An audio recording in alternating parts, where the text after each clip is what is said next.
My name is Vladimir Karabliov. I was born on May 1st, 1923. Here's a photo of me. In fact, it's the only one I've got. It was taken the day I applied to the flying club in autumn 1940. I've changed a lot since then, both physically and morally.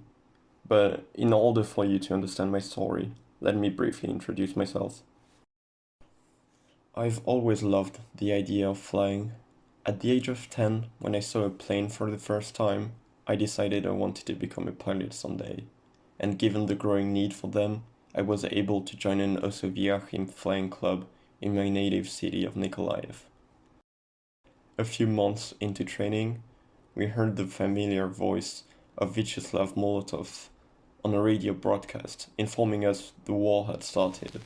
Граждане и гражданки Советского Союза, сегодня в 4 часа утра без предъявления каких-либо претензий к Советскому Союзу, без объявления войны, германские войска напали на нашу страну, атаковали наши границы во многих местах. Many had sensed it coming, but we were all taken by surprise that day. After the announcement, all the planes were taken to the front. I had only flown a few times in the UTI-4, and I wasn't yet certified to join a military unit. I was relocated to a new training center in Moscow, but we had to wait for over a year to get planes to train with. Even then, training was slow as we lacked fuel, and only 2 I-16s as well as 1 Yak-7 were available. One day, an unusual-looking officer landed at our airfield. Rumors quickly spread that he was a regiment commander coming to recruit some of us.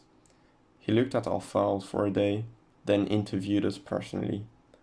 I was so eager to join the front, I exaggerated my flight record, saying I had 25 hours at the commands of the Yak-7, when I could count on my hands the amount of solo flights I had done. Shortly after, I was told I was selected to join the 812th IAP and that I was to immediately take a train to Krasnodar and then join the airfield at Krasnoarmeyskaya by my own means. I arrived to the frontline unit mid-May 1943. There, I had a few familiarization flights, solo and as a wingman to Mikhail Yemt, a senior pilot in the unit. I also spent countless hours learning the geography of the region, with all the different cities, rivers and roads, so that I wouldn't get lost in the air. This morning, on the 25th of May, I flew my very first operational combat sortie. An hour before the flight, a briefing was given by our unit commander, Captain Kablukov. I was very excited to finally take part in the combat and defend my country. So today this is the Orbat, so it might be that there's a Vic, and then we're gonna fly 2 in the red section and 2 in the yellow section, just to keep things as it was planned. Taxi over here, and then take off into the wind. This is the takeoff formation that we're gonna have on the runway. We take off like this. And we're going to keep the takeoff formation when we're orbiting the airfield to let everyone get up. And then when we head out, we switch over to the Finger 4. Our task is to provide close escort to 618th Shap, and they're going to be striking northwest of Novo. And the objective is to hinder enemy fighters from engaging our ground attackers, and the secondary is to conduct combat air patrol in sector Krimskaya. Take off from Krasnomenskaya, climb towards Slavanskoye, and here we're going to wait and make sure that 618th take off and head out. Then we're going to keep heading south to Krimskaya, and then over to a cap area that I established here, around 1118 down to 1318, ahead of the IL-2s. So we're not going to be standing over them and waiting for them to get bounced. We're going to try and stop the fighters from attacking our friends before they get there. After the IL-2s are done with their mission, we head back to Abinskaya, or actually east of Abinskaya, and then track north to the IP, which is this small lake here in 0423, and then we do the landing. If you get in deep shit when we're fighting over here, the RV point is Glenchik, which is down here. Shortly after 9 AM, we got into our planes. We turned on the engines, and after making the necessary checks, we taxied onto the field to take off into the wind.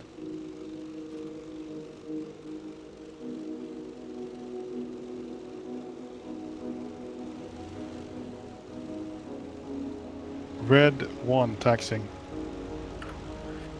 Oh, I didn't start Red yet. 2, taxiing. Yellow 1 is taxiing. Yellow 2, taxiing.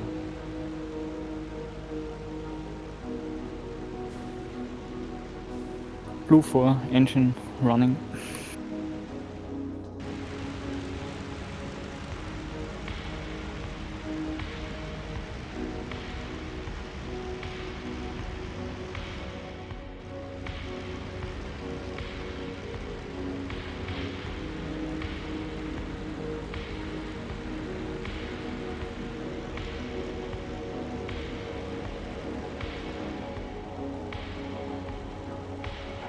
We stopped on the runway, waiting for a takeoff signal. Only when we saw a green flare did we push up the throttle to take off one after the other. Red 1, roll in.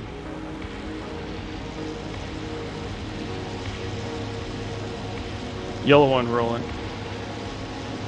Yellow 2, rolling. The one roll. Blue 2 rolling.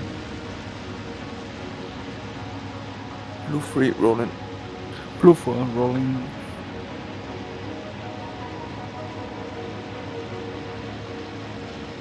Red leader, I'm pulling back to 25 RPM 90 boost. Heading is 190. Yellow 1 and 2 will take position on the left.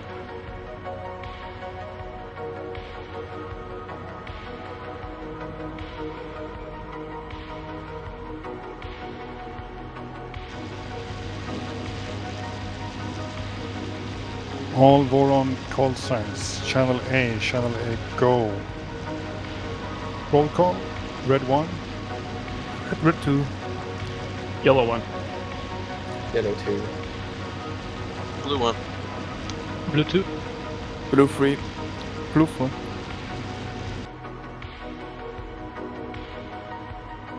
Alright, Kurz, we just took off just south of Krasnoyarskaya, heading towards you guys. Copy. Red one, you can speed up now. Pushing up to boost 90, maintaining 25 RPM.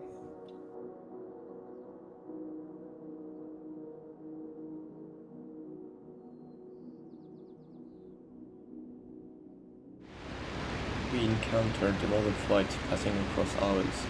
It was a magnificent sight as they flew over us in formation.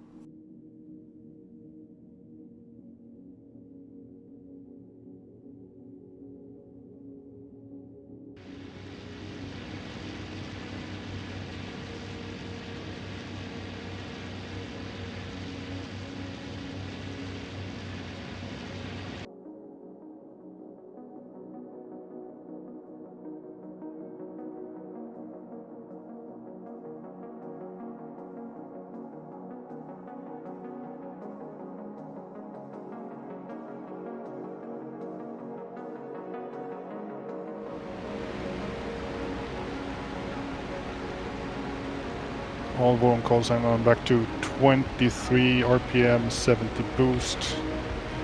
Second gear.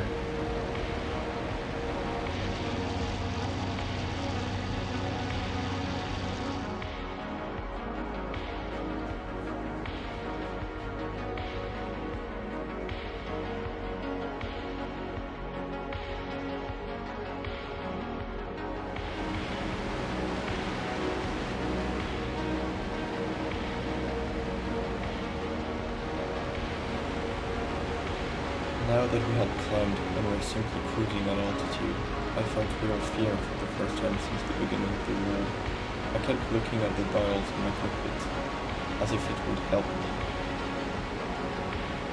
I had recently found out that expert enemy fighters were patrolling in our region, and it didn't help me be confident in my plane. I tried to reason myself. Some of our guys were also very experienced, like Captain Takeoff, who had fought in the Egress offensive in the defense of Stalingrad and claimed 6 personal as well as 2 collective victories over the fascists. Others, like Stasi Sergeanti, Kuimov and Baranowski, had only joined the regiment after it had pulled back from the front and reformed in late 1942.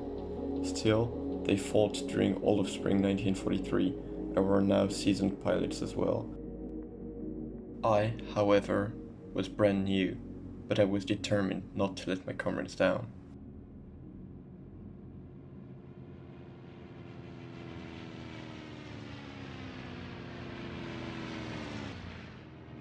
Our flight separated into 2 groups of 4 planes each. We patrolled on the opposite courses, keeping visual contact between each other. Okay, yellow section Boron and red section turn left and head to the southwest of Novo. Blue section will stay northwest of Novo. Copy. And then we meet in Roger. the middle and go back and forth.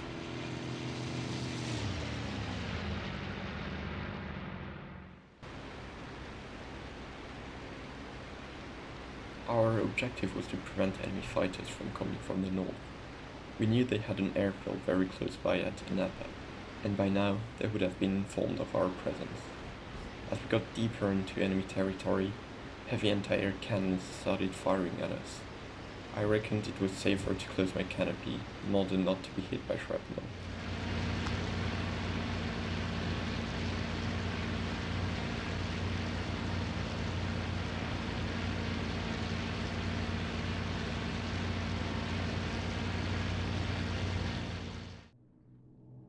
Below us, the Sturmovix arrived towards their target. They formed a circle and attacked the concentration of enemy forces with their bombs, rockets and cannons.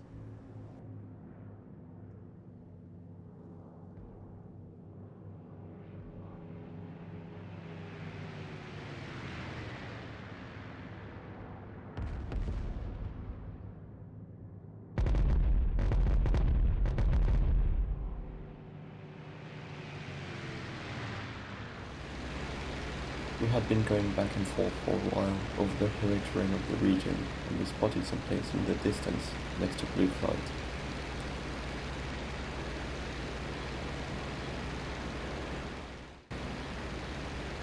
All right, Blue, check your surroundings. There's multiple. I kind of least 6. That's one I'm turning inside of you.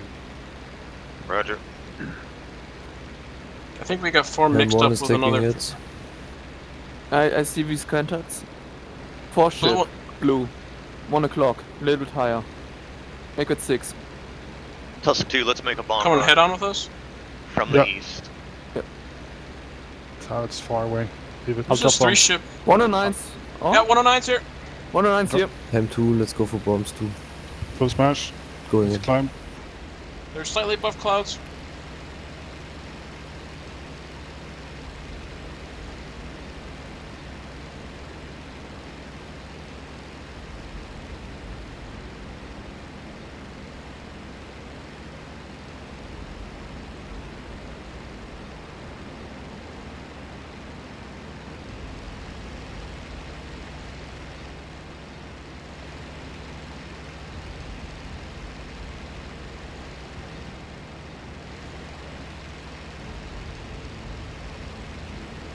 Looks like I see 109 on yellow 2 head on.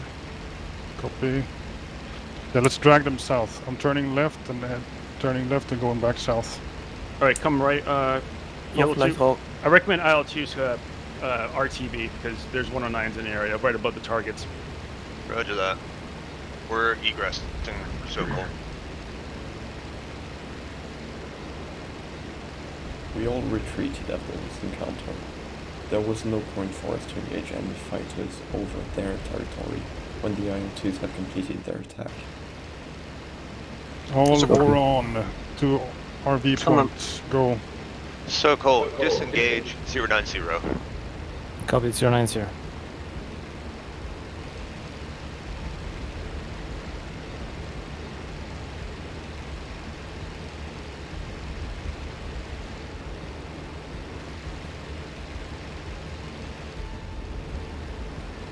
Yeah, that's not you. On our 6, Yeah, blue.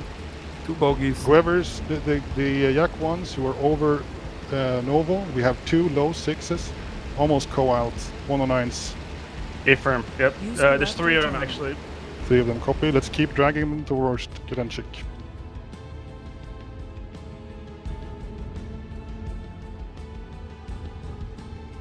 Okay, they're peeling away, the 109s.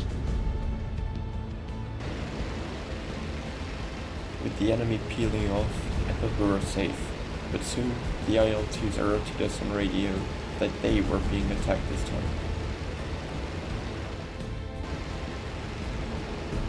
There's flak behind us, so that can't be 109s. Gunners. No, speaking. there's 109s. Yeah, there's. I think And there's guys two, diving on let's the IL-2s. Hit the deck. Okay, turning a left. Yeah, fighters on our 6 low, chasing. 4 fighters. Position Now. IL2s. Position of the IL2s. Went east from target. 10, 12, 20.6. They're shooting at Ham. Coming left, yellow 2. Tusk just got hit. Tusk. So cold. Right hand defensive circle. Copy.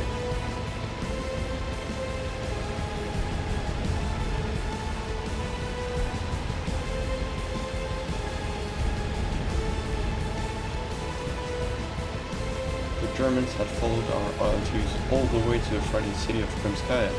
We rushed in to help, but the enemy fighters had already gotten away. We stayed directly above the IL-2s this time to make sure we could cover them.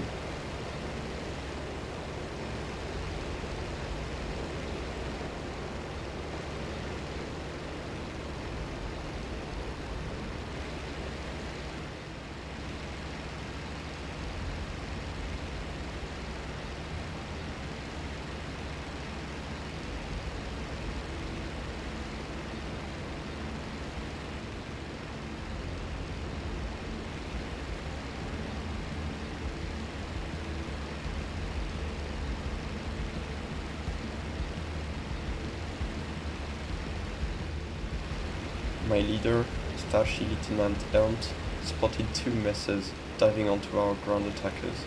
He reacted very quickly. He turned around and pursued them.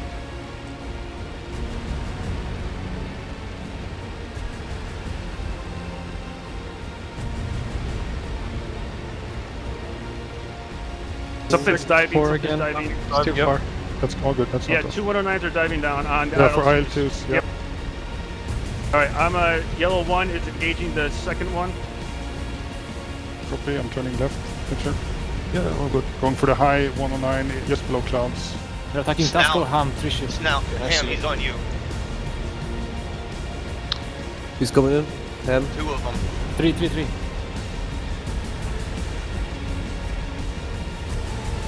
could barely keep up, despite reaching 700 kph, the absolute maximum speed the plane can sustain without damage. Elmt got behind the second ME-109 and fired several long bursts at him. He set him on fire, and the enemy pilot failed. It all happened in what seemed like a fraction of a second. He's on fire, the 109's on fire, coming right. Red 1, you overheating? 2 contacts. Copy.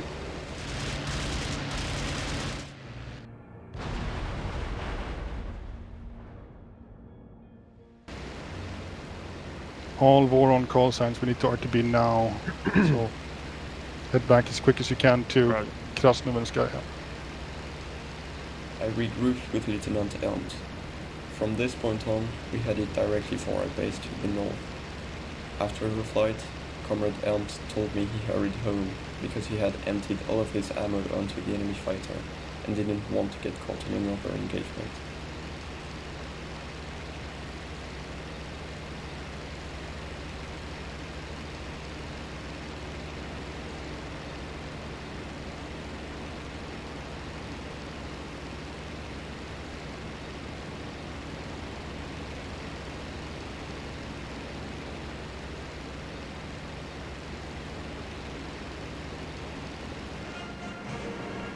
Lieutenant Elmt was in such a hurry to get down on the ground, he didn't follow the landing pattern at our airfield.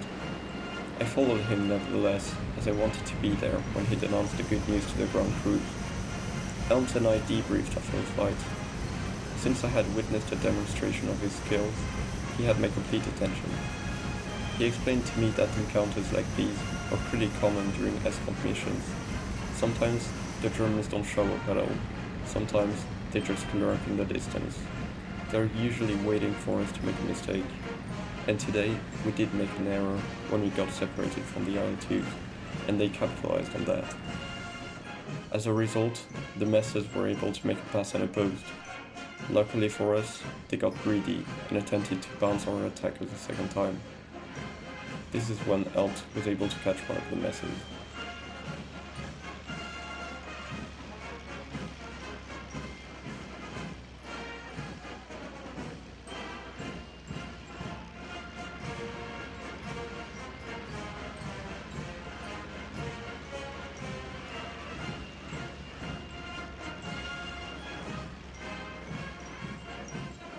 A few minutes later, all the other pilots landed safely.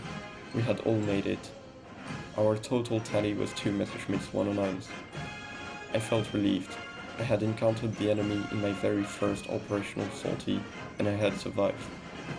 We had no other sorties for the day, so I could relax. In the afternoon, we received a telegram from the 618th SHAP headquarters. All of their planes had also made it back to base.